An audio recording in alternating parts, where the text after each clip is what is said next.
Hey everyone, Adam here going Overland. Today I want to talk to you about how to keep your four drive good 30 years. Not just running good, but looking good.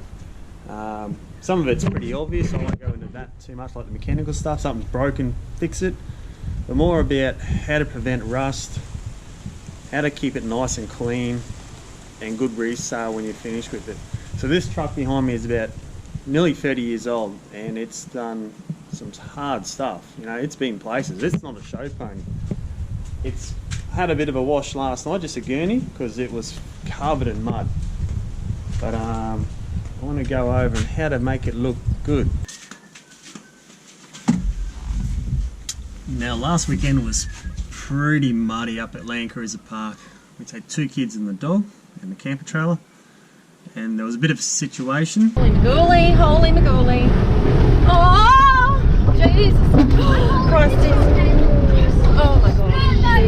Jeez. Oh gosh, what are we going to get Cameron down that? I don't recommend coming down there. I reckon maybe waiting.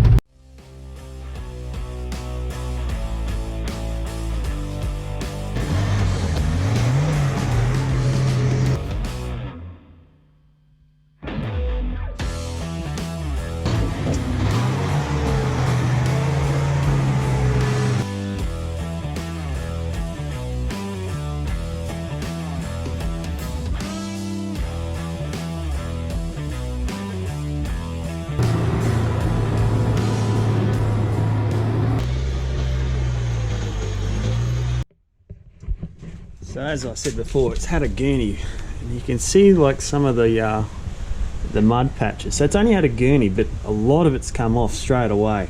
And why it's come off so easily is the type of detergent. First of all, I use Emerald Wash and Wax, and you can always see when you wash it, there's always beads up with water on it. Same with the windscreen, it just beads up with water. So when it's raining, you don't even need the wipers that much, because the water just runs off with the wind. And that's what you want. You want a wash that covers your paintwork, it coats it, so things don't stick to it. Salt doesn't stick to it, and mud doesn't stick to it. And it's so easy to wash. I haven't polished this car in 3 years. It was the last time I polished it. And it just doesn't need it, because this will come off quite easily just with the wash and wax. But there's a trick to it. I'll show you that. One important thing that not too many people talk about is your tow bar and your hitch, your Heyman hitch, Heyman restyle hitch. Make sure it's tight, it doesn't move when you're towing, alright? No giving that, because I'll show you what happens. So down here is the old tow bar. I've cut it down for the work fan, but have a look at this hole. You see how it's elongated? Look at this slot. See the slot? Look at that. It's flogged out, and that's from this little bit of movement. Now I've loosened them off. I'll loosen the bolts off, but I've actually added a separate one down here, and it also flogged out my tow bar. So I didn't want to buy a new tow bar, so I weld on some thick washers both sides. I hope you can see that. See there? Because this pin would be flogging around in there as well and cause a lot of movement. Now it's a slight bit of movement, but with this one that I've added on the back, you tighten that up. Don't need to over tighten it. And the original one, you tighten that up. Now there's no movement. Alright, you don't want any movement. You don't want that clunk clunk, because over time, especially off-roading, that gets worse and worse. And you end up with this situation. Have a look at that hole. That would have just gotten worse and worse. And then you're up for a new tow bar. And no one wants to buy a new tow bar for a 30-year-old truck. It's ridiculous. I want to talk more about rust prevention. Okay, so we've been Fraser twice in this truck, Morton twice, Bribey a few times, Stratty 4 or 5 times, Cape York. We've crossed the Simpson Desert in this truck twice, crossing salt pans, and there's no rust on this truck. And partly I believe it's because we've got an electronic rust preventer, Now people say they don't work, but all my evidence suggests it's helping. To what extent I'm not sure, but we've just got it down here, tucked in down here. You can see the little green light flashing. There it goes. And yeah, it's simple. It draws low current. It's just hooked up with a deep cycle battery. It's just the one with the 2 pads. If you do more beach work, they recommend the one with 4 or 6 pads. But we don't. We only do it once or twice a year. But there's another trick that we do. You see all the holes, all through your car, everywhere. There's all holes everywhere. We'll get out some vegetable oil. Sometimes just WD-40. And before we go to the beach, we spray all the holes. The chassis, the doors, in the engine bay, anywhere where salt water is going to penetrate. See in here the holes in the chassis? We'll just spray it all so it's dripping with oil. Now we use vegetable oil because it's not so bad for the environment. I wouldn't use, the old fellas used to use sump oil, clean sump oil, and a mixture with diesel, but that's not very good for the turtles and dolphins and everything. So yeah, canola oil. Now when you're at the beach, I know all the TV commercials have all the 4 drivers driving through the salt water. That's a no-no. Don't drive in the salt water. Stay above the wet salt. It might be a little bit slower going. You might use a bit more fuel. But mate, this is the evidence. There is no rust in this truck. Don't let salt water splash up under your car. If you do have to cross salt, idle through it, so it's not spraying up everywhere. It's just your wheels and tyres and a little bit underneath getting wet. And when you come home, wash it. Give it a good wash. Get in all those holes with the hose. Don't just put a sprinkler under there and be lazy. Get in all these nooks and crannies, all up under the guards, all in your sills, alright? Wet it all, get all that salt out, alright? Get in your doors, all these little holes. Put the hose in there, put the hose in the drain holes. Make sure your drain holes are clear. Take your sills off and vacuum all the salt that gets from your feet under there, all the sand and salt, because that sand, it holds salt in there too. Get inside, all in there, and hose it all out. Alright? So take care of your truck after the beach. It's #1 rule. Alright? Don't come home and let it sit for a week, because it's too late by then. The rust has started. So we did Cape York in this truck, and we did the old telegraph line from top to bottom. From bottom to top, towing the trailer. And we did Nolan's Brook, and the water on the driver's side was up around probably halfway up the door. Right? But with vinyl floor, all those drain holes let water in. So the moment we got to Punson Bay, we took all the sills off, and we put gear underneath the vinyl so it dries out. Because with vinyl floor, it doesn't breathe. You get moisture under there, and it'll stay there for weeks and weeks. So get that floor up and get it drying, because moisture creates mold and rust, and you don't want rust under your floor. It's a pain. It'll just ruin your truck. Alright, someone comes to buy it and sees a little bit of rust, they'll know there's more in there, and your resale value just goes down. Alright. Now last weekend was pretty muddy up at Land Cruiser Park. We take 2 kids and the dog and the camper trailer, and there was a bit of a situation, so inside was very muddy.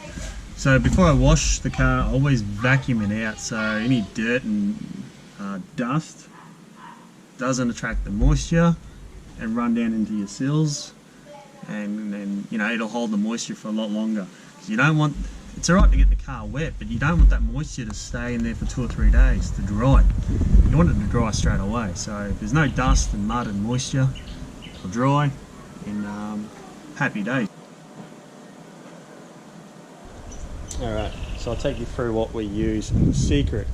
Alright, especially if you've got a new truck. You've got the Amroll wash and wax, and that's what coats it, so dust and mud doesn't stick to it or stain the paint.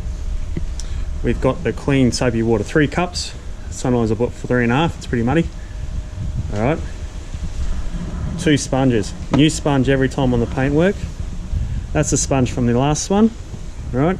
So the old sponge gets used for the wheels, the rubber, right? The bull bar, and if you want to wash inside your guards. Just to give in here a little wash, right? Just get some of that staining off. You don't have to. Also, I'll do the sills with it. Anything that's gonna cut it, you know, cut it all up. So the new sponge, you might, if your car's clean, you might get maybe 1 or 2 washes out of that, as long as you're just using it for the paint. Use an old sponge for everything else that's gritty. All right, so there's your bucket, right? So wash it, you know, fill it up with soap, wash it, rinse bucket. This is the trick. Use a rinse bucket, put it in this, wash all that dirt out of the sponge, then back in the soapy bucket, and then wash again. Then back in there, in the rinse bucket, back in the soap, then wash again. That is the trick. You'll see at the end of the wash, this bucket will be empty, maybe a little bit in there, but it'll be clean water.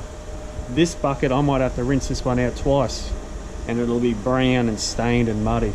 All right, so that's the trick. Now under the roof racks, a lot of times you can't fit your arms under the roof racks. So we have this little thing. It does extend. We just got it from the 4-drive show, but we'll do the same thing. Rinse it first because it's been in the shed. Soapy water, wash, into the rinse bucket, back into the soapy bucket, then wash again. All right, and I know I said before I wash it with the gurney, but that's probably once or twice a year I'd use the gurney, mainly for underneath. And don't use a high pressure, put it on the lowest setting. All right, you don't want to burn your paint off with it or push water in past your seals, so be very careful with the gurney. As I said earlier, I gave it a gurney last night to get most of the dust off. But have a look at the water pooling on the paint. So it's not soaking in and penetrating. So it does the same with all the plastic, and that's the wash and wax. So we washed it about a month ago, and it's, you know, it was filthy.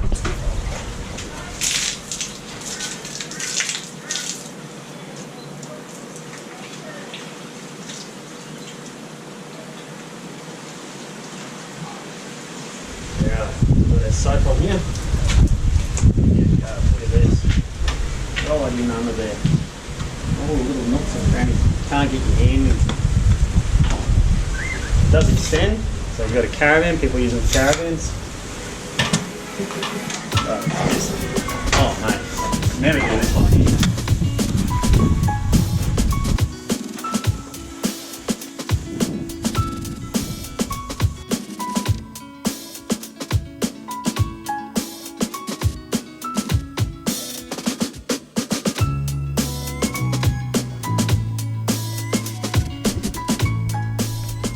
Another thing I want to touch base on is rims. A lot of people run steel Sunraysers, and the old ones they used to do it, but the new ones they don't, probably to save money.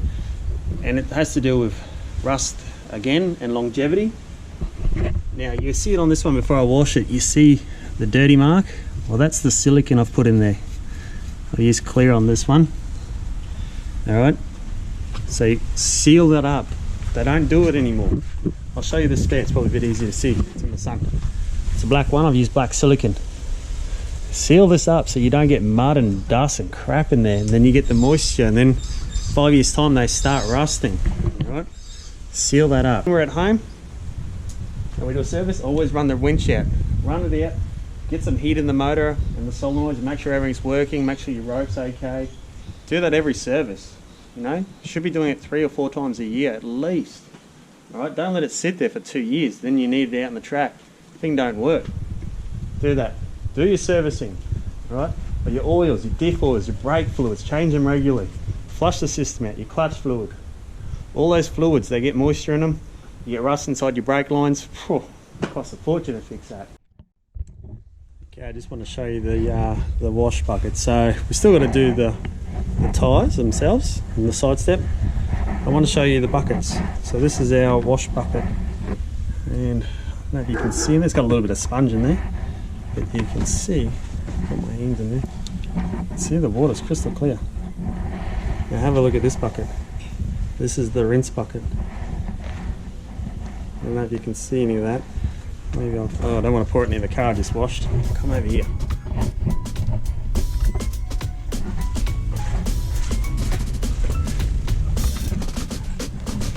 Here's some of the colour of the water.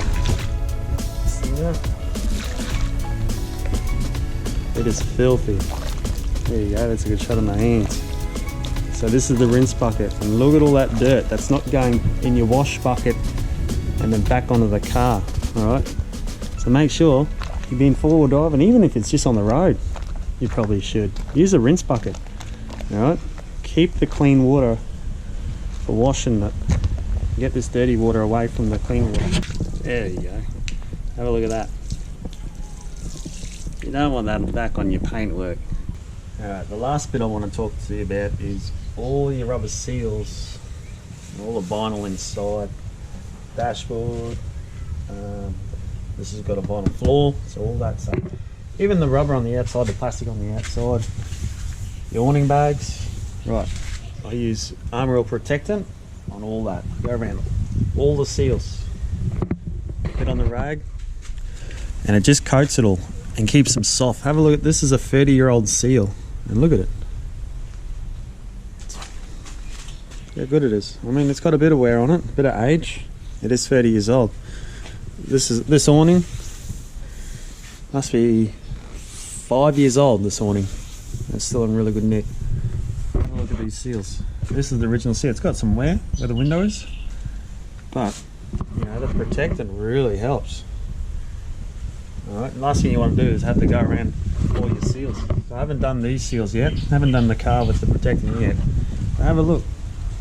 It's really good, and that's what you want. You don't want anything failing. You know, you want to spend your money on your trips and your modifications, not repairing everything. So keep it clean, keep it dry, and keep it all protected. Just go around all the seals, just rub it in. Leave the doors open for a little bit so it soaks in.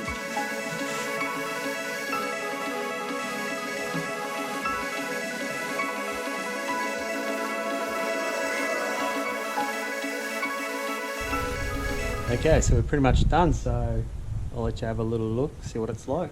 I'll keep it in the shade because it's probably easier to, it'll be shiny, being white in the sun, so it'll be easy to see on camera in the shade.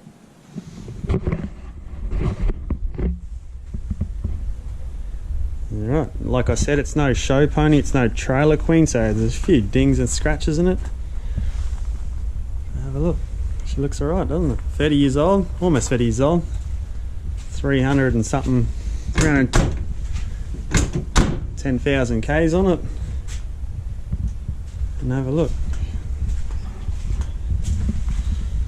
Have a look. And you know what's worse? Like one of the worst things when you're camping is when you park under trees and it drops leaves and it stains your paint. Now with the wash and wax you won't get that. You'll see here how shiny it is. It's hard to focus on that little bit of sun coming through. But she looks alright. I'll show you a little bit inside. Once again, it's not a show pony, so you don't do Armor All on your pedals, right? Because that'll be super slippery. It looks good. So a little bit of hard work. It's not that hard to do it. A little bit of an effort. You make the effort, and it'll pay off in the long run. Like I said, it's 28 years old. I'm hoping to get another 10 years out of this truck. Yeah, we do a lot of long distance touring now. We don't do short, you know, bush bashing. We depend on this truck. We've done Simpson Desert last year, Cape York before that. Hopefully next year it's going to be something pretty exciting. Fingers crossed they unlock some of these borders and you can travel. But yeah, do the effort and enjoy your truck for a long time.